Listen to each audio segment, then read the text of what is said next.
শীতকালে ফুলকপি খেতে খেতে আমরা একঘেয়েমি হয়ে উঠি।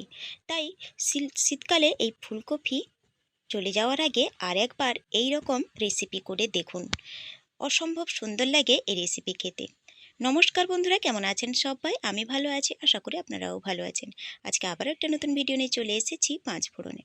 আজকে আমি একটা ফুলকপির একদম সম্পূর্ণ আলাদা রকম রেসিপি বানাবো। দেখো, ফুলকপিটাকে আমি কেটে নিয়েছি, টুকরো টুকরো ছোট ছোট টুকরো করে নিয়েছি। এবারে কিছুটা কড়াইশুঁটিও লাগবে, তার জন্য কড়াইশুঁটি আমি ছাড়িয়ে নিচ্ছি। এই রেসিপিটা কিন্তু যে কোনো নিরামিষের দিনে খুব সহজেই করে নিতে পারেন, আর এরকম রেসিপি থাকলে এক থালা ভাতই নিমিষেই শেষ হয়ে যাবে। দেখো, কড়াইশুঁটি আমার ছাড়ানো হয়ে গেছে। এবারে একটা মশলা পেস্ট করে নেব। তার জন্যে নিয়েছি হলুদ, সর্ষে, কাঁচা লঙ্কা চেরা, কাঁচা পাকা লঙ্কা, আর নিয়েছি তিল নিয়েছি কিছুটা, আর নিয়েছি চারমগজ। এখানে কিন্তু আপনারা কালো সর্ষেও ব্যবহার করতে পারেন।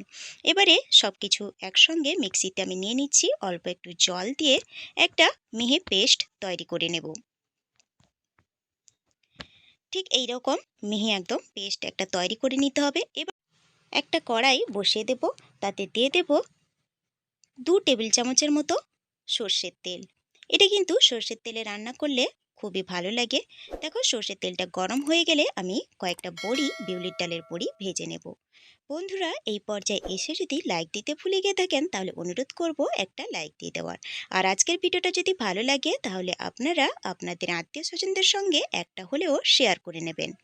আর এই ভিডিওটা যদি নতুন কোনো বন্ধু দেখে থাকেন তাহলে অনুরোধ করব আমার চ্যানেলটিকে সাবস্ক্রাইব করে পাশে থাকা বেল আইকনটি প্রেস করে অল নোটিফিকেশন করে দেবেন। তাহলে প্রত্যেক দিনের ভিডিও সবার আগে আপনার কাছে পৌঁছে যাবে।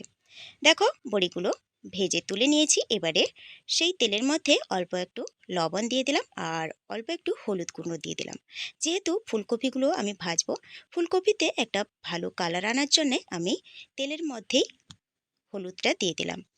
এবারে ফুলকপিগুলোকে আমি একটু ঢাকা চাপা দিয়ে নেড়ে চেড়ে ভেজে নেব। বন্ধুরা, ফুলকপি রেসিপি কিন্তু আমরা শীতের সময় অনেক রকম রেসিপি বানিয়ে থাকি। যখন মাথায় আসে না আর কি বানাবো ফুলকপি রেসিপি, তখন কিন্তু এই রেসিপিটা একবার ট্রাই করতে পারেন। আপনাদের অবশ্যই কিন্তু ভালো লাগবে। আমার তো খুব সুন্দর লেগেছে এই রেসিপিটা। দেখো, ভাজা হয়ে গেছে। এবারে তুলে নেওয়ার আগে কিছুটা কড়াইশুঁটিও আমি অ্যাড করে দিলাম। কড়াইশুঁটিগুলোকেও ফুলকপির সঙ্গে 2 থেকে 3 মিনিটের মতো একটু নেড়েচেড়ে ভেজে নেব। দেখো, ভাজা হয়ে গেছে। এবারে কিন্তু আমি এটাকে তুলে নেব। আর এই ভিডিওটা যদি কোনো বন্ধু ফেসবুক থেকে দেখে থাকেন তাহলে অনুরোধ করব আমার চ্যানেলটিকে লাইক, শেয়ার এবং ফলো করে দেওয়ার জন্যে।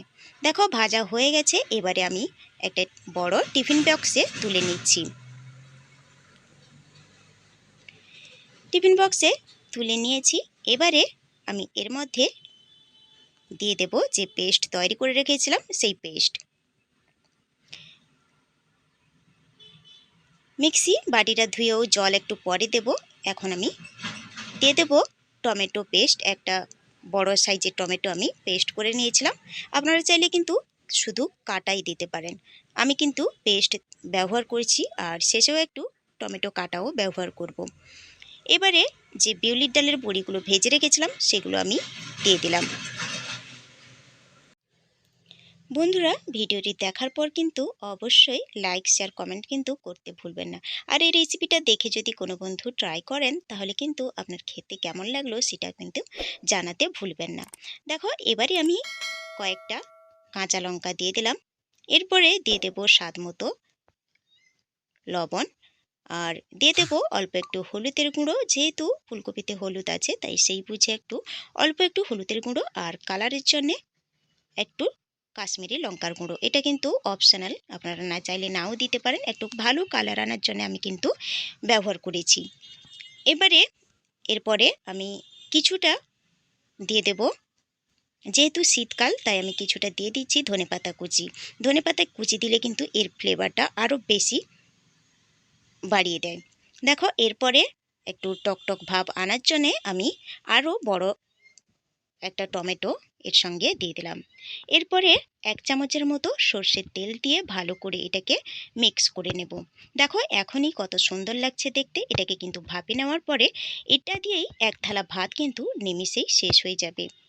কোনো রকম মাছ মাংসের কিন্তু প্রয়োজন হবে না। দেখো সব কিছুকে মিক্স করে নিয়ে মিক্সির বাটিটা যে আমি মশলা বেটেছিলাম সেটা একটু ধুয়ে অল্প একটু কিন্তু জল দিতে হবে। খুব বেশি কিন্তু জল দেওয়ার কোনো প্রয়োজন নেই। ফুলকপি ভাজা আছে আর বড়িগুলো যেহেতু ভাজা আছে আর নরম হয়, তাই খুব অল্প একটু জল দিতে হবে। বেশি জল দেওয়ার কোনো প্রয়োজন নেই।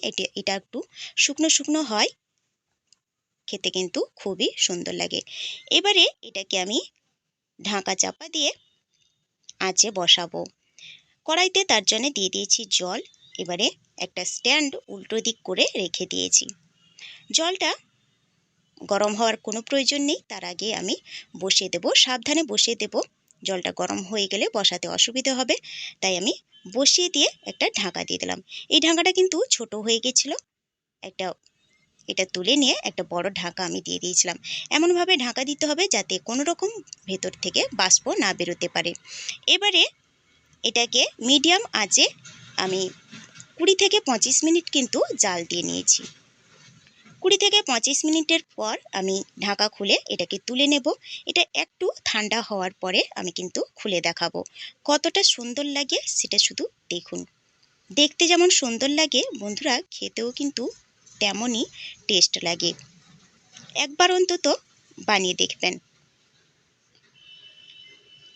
দেখো কতটা সুন্দর লাগছে দেখো, আর সব কিছুই কিন্তু খুব ভালো করে সেদ্ধ হয়ে গেছে।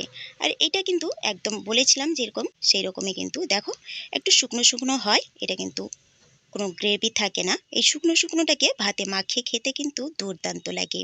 আর সবজিটা কতটা সফট হয়েছে সেটাও কিন্তু আমি একটু হাত দিয়ে ভেঙে দেখিয়ে দিচ্ছি। এখনও কিন্তু প্রচুর গরম আছে, তাই দেখো একটু দেখিয়ে দিচ্ছি, দেখো কতটা পারফেক্টলি সেদ্ধ হয়ে গেছে। তাহলে বন্ধুরা আজকের ভিডিওটা কেমন লাগলো অবশ্যই কিন্তু কমেন্ট করে জানাবেন, আর ভালো লাগলে লাইক শেয়ার করে দেবেন। সুস্থ থাকবেন, ভালো থাকবেন। খুব শীঘ্রই দেখা হবে পরের একটা ভিডিও নিয়ে। নতুন বন্ধুদের সঙ্গে পুরাতন বন্ধুদেরও অনেক অনেক ধন্যবাদ আমার পাশে থাকার জন্যে। পুরো ভিডিওটা দেখার অনুরোধ রইল, ভিডিওটি না টেনে। তাহলে চলুন আজকে এখানেই শেষ করি। Thanks for watching my video.